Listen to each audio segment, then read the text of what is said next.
বন্ধুরা, এটাই কিন্তু সেই কামালপুরের যে পুজোটা হতে চলেছিল, বিশ্বের সবথেকে বড় দুর্গা প্রতিমা করতেই কিন্তু লাস্ট পর্যন্ত আর রায় আসলো না পুজোটা হওয়ার জন্য। তার জন্য গ্রামের প্রতিটা মানুষ কিন্তু ভেঙে পড়েছে।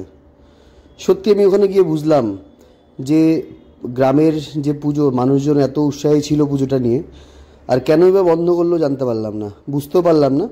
তবে আমার মনে হয় এটা বন্ধ করা না করলেও পারতো, কারণ যে জায়গাটায় পুজো হচ্ছিল শুনছিলাম গাড়ি যাবে না, এই যাবে না, সেই যাবে না, কিন্তু সেরকম কোনো ব্যাপার নেই। কিন্তু রাস্তাঘাটও ভালোই চওড়া ছিল। হ্যালো বন্ধুরা, তো আমি এসেছি কামালপুরে। তো যেই পুজোটা হতে হতে বন্ধ হয়ে গেছে সেখানে এসেছি, যেটা হচ্ছে এই বছরে বিশ্বের সবথেকে যে দুর্গা পুজোটা হচ্ছিল সেখানে। তো তোমাদেরকে দেখাবো পুরো ডিটেলটা, যে কতটা কাজ হয়ে বন্ধ হয়ে গেছে। চলো দেখাচ্ছি। এটা ছিল মন্দিরের ভেতরে ঢোকার প্রবেশপথ, যেখানে প্রথমে একটা দুর্গা মূর্তি ছিল, এবং কতটা বড় সেটা একবার তোমরা দেখলে আন্দাজ করতে পারবে। ছবিটা হয়তো অতটা বোঝা যায় না, কিন্তু সত্যি এত বড় যেটা সামনে গেলেই পুরো পরিষ্কারভাবে বোঝা যায়। দেখুন অসুরের মূর্তিটা, মুখটা তৈরি হয়ে গেছিল পুরোটাই। তো সত্যি এতটা খারাপ লাগছে দেখে, যে এত বড় গ্রামের প্রতিটা মানুষের এত ইচ্ছে, আশা আকাঙ্ক্ষা পুরো নষ্ট করে দিল।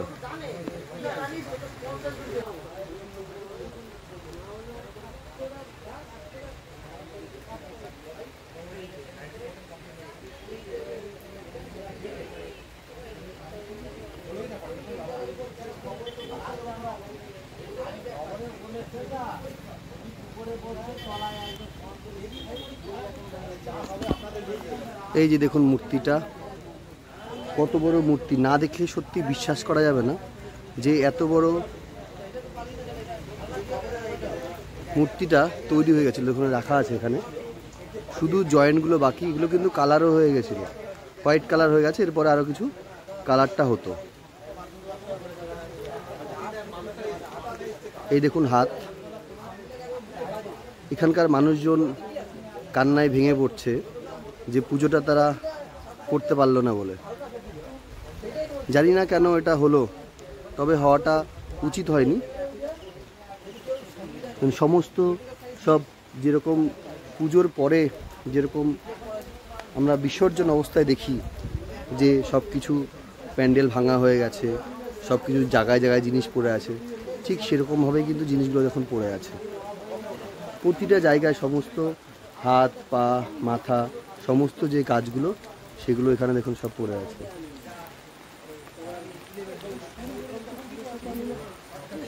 কত বড় স্ট্রাকচারটা শুধু দেখুন একবার।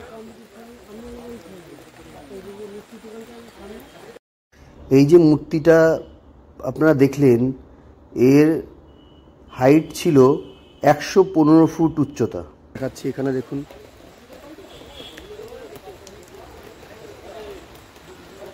এই যে শিবের মূর্তিটা দেখতে পাচ্ছেন এখানে।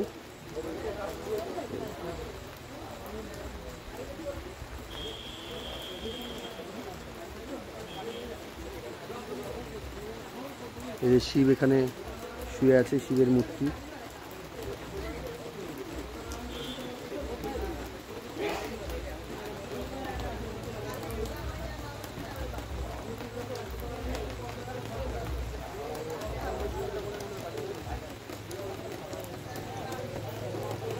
সত্যি এখানে এসে আমার নিজেরই এতটা খারাপ লাগছে যে এতটা এখানে প্রায় যা শুনলাম 100 থেকে 150 বিঘা জমি এখানে পুরো সব লোকজন ফাঁকা করে দিয়েছে শুধু এই গ্রামের পুজোটা হবে বলে।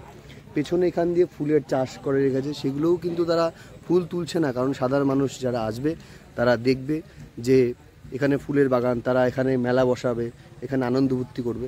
আমরা সবাই জানি যে শহরে দেখুন প্রচুর পুজো হয় বা প্রচুর মানুষ থাকে, ঠিক আছে, বাট একটা গ্রামে যখন একটা পুজো হয়, সেই গ্রামের পুজোতে গ্রামের লোকজন কত বেশি আনন্দ করে, সেটা যারা গ্রামে না আসে পুজো দেখতে তারা কিন্তু কখনোই সেটা বুঝতে পারে না। তো এই যে দেখো, এই যে এত বড় মূর্তিটা এখান দিয়ে কিন্তু নিচে তোমাদের দেখাবো, দেখো এই দেখো এখান দিয়ে চুলের কাটিংগুলো সেগুলোও কিন্তু করা হয়েছে।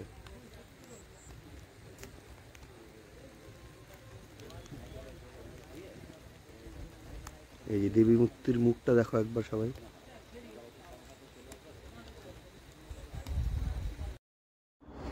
গ্রামের মানুষের সঙ্গে কথা বলে যা বুঝলাম, ওনারা এতটাই ভেঙে পড়েছে আর কষ্ট পেয়েছে, ওনারা কখনো কোনো বড় দুর্গাপূজা করবেই না।